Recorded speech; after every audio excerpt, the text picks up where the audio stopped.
What's going on, guys? I'm back at it again with another Hearthstone video playing XL Quest Hunter. We're gonna be doing a play-by-play live, and I actually just lost to an XL Big Spell Mage for the first time. Actually, I mean, as you guys can see, 7-1, 88%. XL Big Spell Mage is really cool. I was not expecting to face minions that the guys had. He had like a Lokhar Ice Lord or whatever it's called. Anyways, let's focus on this match though. Mulligan phase. We're probably going against a Big Spell Mage because that deck is really popular right now. Barbed Nets definitely helps me out in the early game. Piercing Shot also helps me out as well, but I actually want to throw out Piercing Shot. And to be honest, I actually want to get rid of Barbed Nets as well. And the reason for that is because I do want to draw my ice traps with Big Spell Mage. So I want to see if I can maybe get like a bunker or just any card that's going to give me some potential for card draw. Oh my god. Wait, is this the same person? Oh no, it's not. Okay. What am I doing next turn? I'm definitely not playing the ice trap, and I actually need to have another secret go out before I put out the ice trap. So quick tip for you guys, you know, Big Spell Mage, they're actually really annoying because they can actually play the mailbox dancer, and then they get a coin, and then they use that coin to counter your ice trap. So if your opponent has a coin, you always want to make sure that you're putting out the ice trap when they don't have a coin in hand. But even if your opponent, you know, uses the coin, uses the mailbox dancer, like, they're also going to be giving you free coins that you can use later on, so that, you know, when you complete your quest, you can do a 0 mana refresh on your hero power.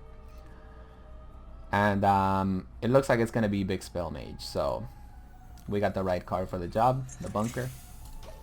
This is going to give us explosive trap. It's going to give us our freezing traps as well.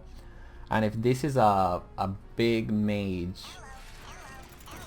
that's playing mechs, our job here is going to be pretty simple. Control the board.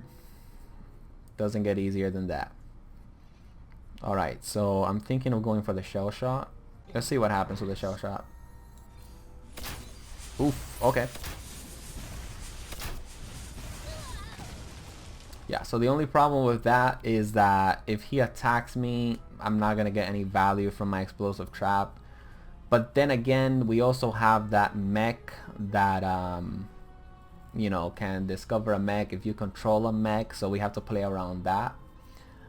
And on top of all that, if this guy is smart, he might play around the ice trap as well. So I am going to throw down my explosive trap, and I'm just going to pray that I get another one. Okay, I got a freezing trap. That's not that bad. And freezing trap can actually not really help you out that much because you do have a lot of minions in mech mates like Mothership, for example, that, you know, if you have a minion on the board, they can get a lot of value if you freezing trap that Mothership. If you freezing trap the school teacher also, they get more value out of that as well.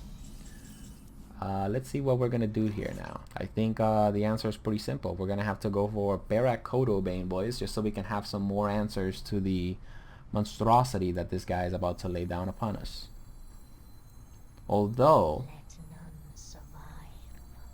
I could also use Spring the Trap as well. I think I'm gonna go with Spring the Trap actually, because if anything, I can actually play Kodobane and Freezing Trap next turn. I don't know when my next bunker is coming up as well. Yeah, we're actually gonna go for the Spring the Trap. See, I almost did a misplay there. Almost did a misplay there. Okay, we have an explosive trap and we have an ice trap. I can even throw down this freezing trap if I wanted to, actually. And I'm actually thinking about it. I think I will throw it down. I have no time for games. Where are we at? We have this. So I'm throwing down the freezing trap, because at the end of the day, it's just going to delay him even more.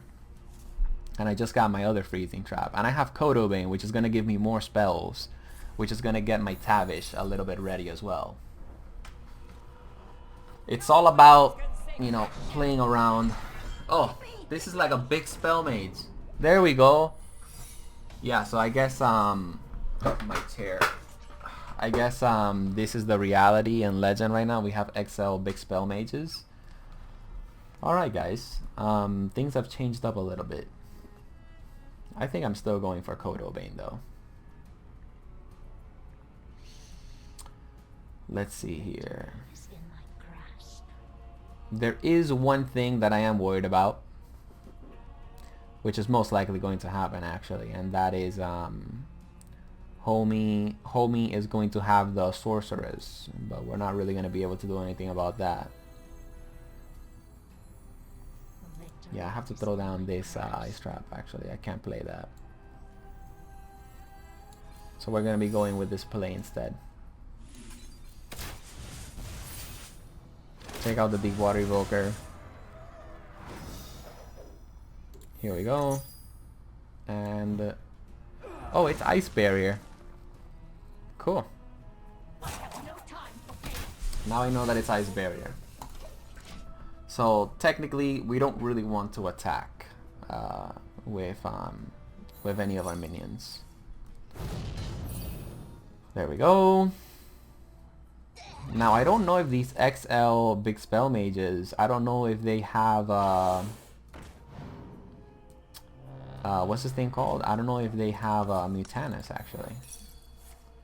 So like I said, you know, maybe he could have played the sorceress. The ice trap is just going to be delaying the inevitable. Yeah, and this guy technically by playing Overwatch Outpost, he actually did delay me a little bit as well, because if I do use Barak Kodo Bane, what's gonna happen is I'm gonna be getting my spells a little bit more expensive. I'm still going to summon him anyway because I need to have some value in my hand. There we go. Let's do this. Let's do this. There we go. And now we're actually just going to pray that the guy doesn't have Mutanus. Well, if he does have Mutanus, just eat the Kraken Bane Mutanus. Don't do it. Don't do it. Let's see. Okay, so he's gonna trade the Viper. He's gonna trade the amulet. Who here can spell? He doesn't have the sorceress, so that's good. That's actually really, really good. That helps me out a lot.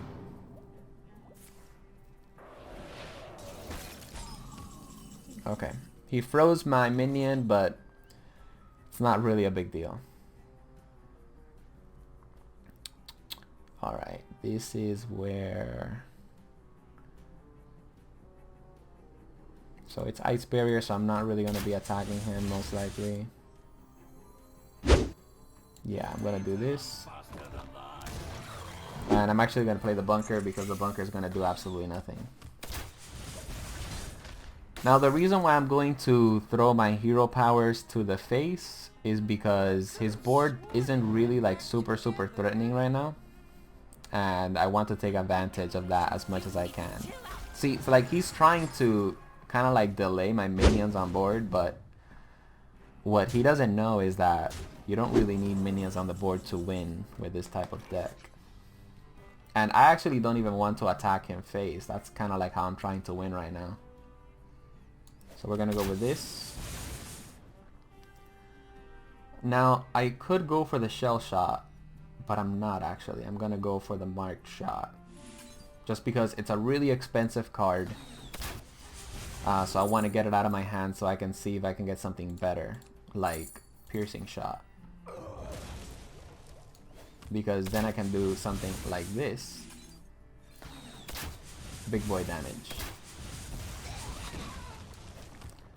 And Dunbaldan Bunker, whatever it's called, you know, the 1 mana secrets, this is why that card is so freaking helpful.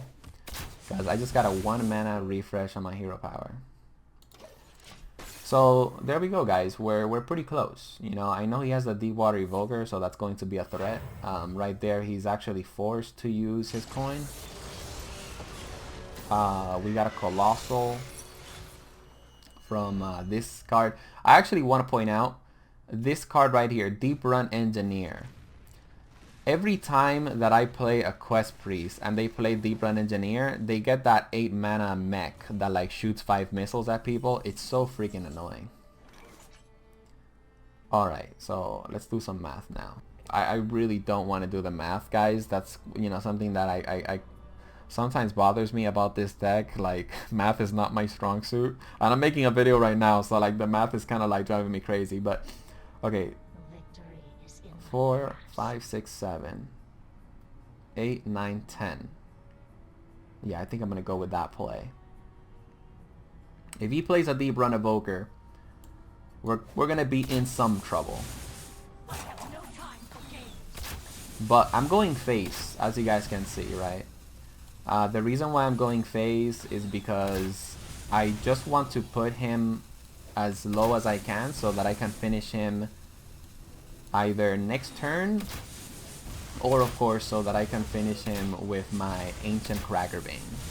When I have my Ancient Crackerbane in my hand, when I have 2 and I know that they're charged up, I play very, very aggressively towards the face as well, because it pretty much guarantees a victory. And you guys remember when I said that Ice Barrier was kind of like irrelevant earlier? Yeah, as you guys can see, I haven't even triggered the Ice Barrier. And my opponent is going to go ahead and leave. It was a little bit unlucky for him, right? Because he didn't get the Deep Run Evoker. I believe that's what that card is called. So, you know, obviously he wasn't able to get some armor gain. But even if he were to get armor gain, like, I think we still would have been able to come out on top, right? That's kind of like the strategy that you guys want to have, by the way, when it comes down to big spell mages. Make sure that you guys are stalling them as much as you can with the ice traps. And I think that a good tactic actually that we did on this game as well was that we activated Barak Kodobane. You know, that Kodobane card is really, really clutch. I hope you guys enjoyed the video. Drop a like if you did, and subscribe for more content.